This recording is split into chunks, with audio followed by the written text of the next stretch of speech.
నమస్తే, welcome back to my channel సౌజితాక్షు vlogs. చాలా రోజుల తర్వాత మా డైలీ రొటీన్ వ్లాగ్ కంటిన్యూ చేస్తున్నానండి. ఇది వచ్చేసి మండే మార్నింగ్. మా పిల్లలకైతే స్కూల్ ఉంది.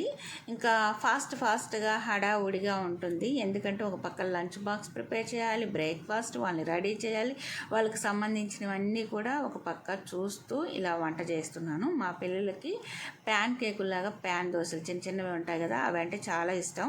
అవి అడిగారు. ఇంకా ఫాస్ట్గా వాళ్ళకి బ్రేక్ఫాస్ట్ ప్రిపేర్ చేసి లంచ్ బాక్స్లోకి బనానా ఫ్రై అయితే చేసి వాళ్ళకి బాక్స్ అయితే పెట్టేసి పంపించేసాను స్కూల్కి. వాళ్ళు స్కూల్కి వెళ్ళిన తర్వాత నేను చేసే వర్క్ ఏంటంటే కాకరకాయ ఫ్రై చేస్తున్నాను.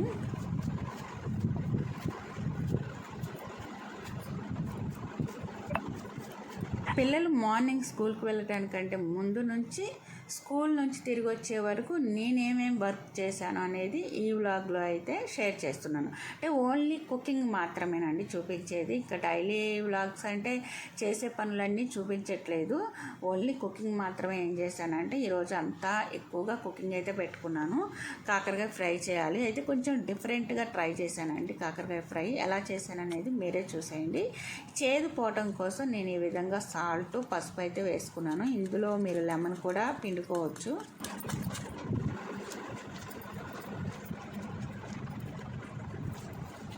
ఇక్కడైతే చూడండి, కాకరకాయని ఈ విధంగా గట్టిగా పిండటం వల్ల లోపల ఉన్న పసరంతా పోయి చేదు అనేది లేకోకుండా ఉంటుంది. ఇప్పుడైతే మనం ఏ విధంగా కాకరకాయ ఫ్రై చేయాలో చూద్దాం.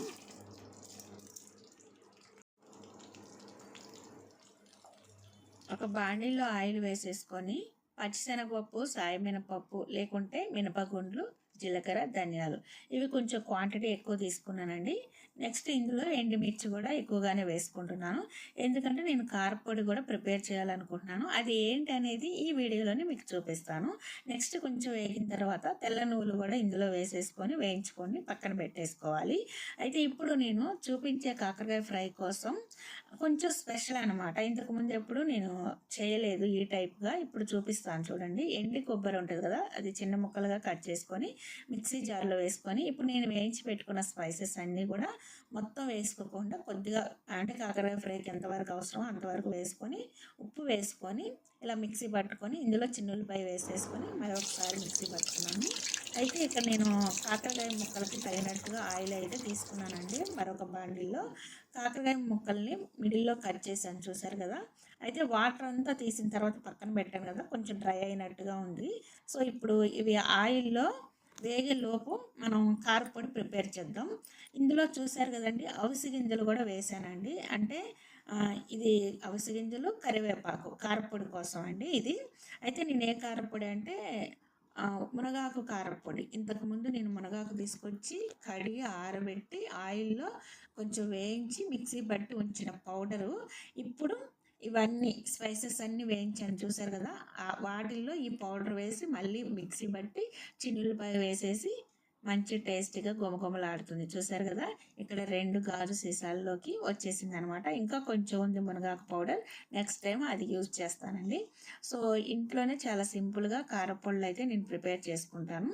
చూడండి, ఇంకా ఈ లోపల కాకరకాయ ముక్కలు కూడా డీప్ ఫ్రై అయితే అయ్యాయి. సో ఇంక ఇప్పుడు మనం ఇది ఆఫ్ చేసి ఈ ముక్కల్ని ఒక గిన్నెలోకి అయితే తీసేసుకొని స్పైసెస్ అంటే జీలకర్ర, సాయమినపప్పు లేకుంటే మినపగుండ్లు, పచ్చిశనగపప్పు ఇవి అయితే వేసేసుకున్నాను. ఇందులో మీరు ఆనియన్ ముక్కలు వేసుకుంటే వేసుకోండి, లేకుంటే లేదు. నేనైతే నిలువుగా కట్ చేసి వేసుకున్నానండి.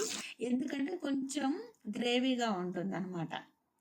కాకరకాయ ముక్కలే కాకుండా కొంచెం ఇవి కూడా వేస్తే చాలా టేస్టీగా ఉంటుంది. అయితే ఇవి గోల్డెన్ కలర్లోకి వచ్చే వరకు ఇలా వేయించుకోవాలి. సో ఇప్పుడు కాకరకాయ ముక్కలను వేసేసి మనం మిక్సీ పట్టుకున్న పౌడర్ ఉంది కదా, అదంతా ఇందులో వేసేసి కలుపుకోవడమేనండి. ఇంకా లాస్ట్లో అయితే కరివేపాకు వేసుకొని సర్వ్ చేసేసుకోవడమే. గుమగుమలాడే కాకరకాయ ఫ్రై చాలా సింపుల్గా రెడీ చేసుకున్నాం కదా, చాలా టేస్టీగా కూడా ఉంది. ఇప్పుడే చేశాను. వేడి వేడి రైస్లోకి వేసుకొని కమ్మగా నెయ్యి వేసుకొని తింటే చాలా బాగుంటుందండి. అమృతమే. కాకరకాయ కూర అంటే చాలా చేదుగా ఉంటుంది అంటారు కదా, కానీ అమృతంలాగా ఉంది. అసలు ఎక్కడ చేదే తగలట్లేదు. మీకు ఈ ప్రాసెస్ నచ్చితే ఒకసారి ట్రై చేయండి. ఎలా వచ్చింది ఏంటి అనేది నాకు కామెంట్ సెక్షన్లో మెన్షన్ చేయండి. ఇక్కడైతే చూసారు కదండి, చిన్న చిన్న మట్టి పార్ట్స్ అండి, చాలా ముద్దుగా ఉన్నాయి కదా. ఇంతకీ ఇవి దేనికి తీసుకున్నానో తెలుసా? పెరుగు తోడేయటానికి. నిజం అనుకుంటున్నారా ఏంటి? అస్సలు కాదండి. మా పిల్లలు ఐస్ క్రీమ్ అడిగారు కదా అని ఐస్ క్రీమ్ పార్లర్కి వెళ్తే అక్కడ ఏంటంటే ఐస్ క్రీమ్ లేదు అని చెప్పారు. కానీ మా అయోమయం అనమాట. నేను కొంచెం హడావుడిగా ఉండి అస్సలు వినిపించుకోలేదు. ఇది ఇచ్చేస్తాను అంటే ఇచ్చేసేయండి అని చెప్పాము. మా వారు కూడా ఉన్నారనమాట. అయితే దీని మీద ఉన్న నేమ్ అయితే నేను చూసుకోలేదు కంగారులో. వాళ్ళు ప్యాక్ చేసి ఇచ్చారు. ఈచ్ వన్ 40 రూపీస్ అయితే ఇచ్చాము. సరే అని మా పిల్లలు ఆత్రతంతో ఇంటికి వచ్చిన తర్వాత ఫాస్ట్గా ప్యాకింగ్ ఓపెన్ చేసి చూశారు. లోపల ఈ మట్టి పార్ట్స్ ఉన్నాయి. సరేలే ఏదైతే ఐస్ క్రీమే కదా అని పైన సిల్వర్ కలర్ పేపర్ తీస్తే లోపల జున్ను ఉంది. అదైతే చాలా తక్కువ ఉంది. అస్సలు కడుపు నిండలేదు పిల్లలకి. అనవసరంగా ఈచ్ వన్ 40 రూపీస్ పెట్టి తీసుకున్నామే అని అనుకున్నాము. కానీ రిటర్న్ ఇవ్వడానికి కుదరదు కదా. అప్పటి నుంచి నేను కొంచెం ఆలోచించి ఇందులో పెరుగు ఎందుకు తోడేయకూడదు, కమ్మటి పెరుగు తోడేస్తే ఆరోగ్యానికి ఆరోగ్యం కూడా ఉంటుంది కదా అని తోడేస్తున్నాను. చూడండి ఎంత గడ్డలాగా పెరుగు తయారైందంటే. నిజంగా మనం ఇలా తినాలి అనుకుంటే బయట మార్కెట్లో మట్టి పాత్రలు కొంచెం పెద్ద సైజు అమ్ముతారు కదా, అది తెచ్చుకొని పెరుగు తోడేసుకుంటే బెటర్. ఇక్కడైతే చూడండి మా పాపకైతే ఒక ప్రాజెక్ట్ వర్క్ ఇచ్చారనమాట. అదేంటంటే ఇలా A4 షీట్ బ్లాక్ షీట్ తీసుకొని స్కెల్టన్ తయారు చేయమన్నారు. అది ఇయర్ బడ్స్తో అనమాట. కానీ ఆ టైంకి అవి లేవు, టూత్ స్టిక్స్ మాత్రమే ఉన్నాయి.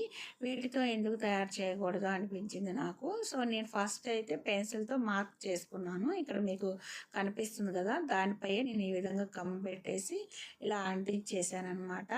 చూసారు కదా, చాలా సింపుల్గా ఉంది. ఇక్కడ హ్యాండ్స్ అలాగే ఫింగర్స్ కూడా ఉన్నాయి కదా, వాటికి కూడా ఈ టూత్ స్టిక్స్తోనే చిన్నగా కట్ చేసి అంటించేసాను. చాలా సింపుల్ ప్రాసెస్ అండి. కొంచెం సేపు ఫ్యాన్ కింద పెట్టేస్తే ఆరితే నీట్గా ఉంటుంది అనమాట. అది ఎలా వచ్చింది అనేది చూపిస్తాను.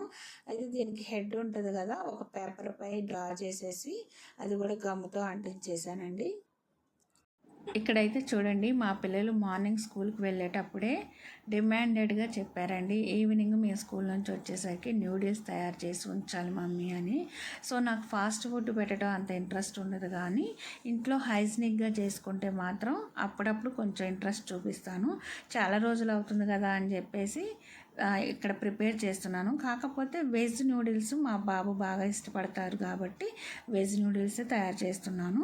ఒక బాండిల్లో బాయిల్ వాటర్లో నూడిల్స్ వేసేసి కొంచెం మెత్తబడిన తర్వాత చిల్లులు గిన్నెలో వేసి ఫ్రెష్ వాటర్తో కడిగి పక్కన పెట్టేసి దీనికి కావాల్సిన ఇంగ్రీడియంట్స్ వచ్చేసి మెయిన్ టమాటోస్, ఆనియన్స్, పచ్చిమిర్చి, బఠానీ ఉంటే వేసుకోవచ్చు లేకుంటే లేదండి. సో నేను నానబెట్టి ఆల్రెడీ ఉంచాను, కొంచెం సేపు బాయిల్ చేశాను. సో ఇంకా మరొక బాండిల్లో ఆయిల్ వేసేసుకొని ఆనియన్స్, పచ్చిమిర్చి, టమాటోస్ వేసి కొంచెం మగ్గిన తర్వాత నేను అల్లం వెల్లుల్లి పేస్ట్ వేసానండి. మీ ఇష్టం, వేసుకుంటే వేసుకోవచ్చు లేకుంటే లేదు. సో ఇంకా గరం మసాలా లేకుంటే సాల్ట్, కారం ఇవైనా వేసుకోవచ్చు. చాలా సింపుల్గా అయితే చెప్తున్నాను. సో ఇంకా మనం ఉడకబెట్టిన బఠానీ కూడా వేసేసుకొని కొంచెం కరివేపాకు వేసుకున్నానండి. అంటే ఇంకా ఇదంతా మగ్గనివ్వాలి కొంచెం. ఒకవేళ ఉడకనట్టుగా ఉంటే కొంచెం వాటర్ కూడా వేసుకొని దగ్గరకు వచ్చిన తర్వాత ఇలా నూడిల్స్ వేసేసుకోవాలి.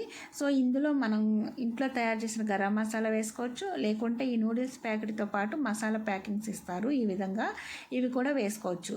అయితే వీటిల్లో chilli sauce, soya sauce, red chilli sauce, టమాటా సాసు ఇలాంటివన్నీ ఉంటాయి, అవి కూడా వేసుకుంటారు కొంతమంది. సో వేటిని నేను యూజ్ చేయనండి, ఓన్లీ నా పద్ధతిలో నేను తయారు చేస్తాను. చాలా టేస్టీగా ఉంటుంది అనమాట.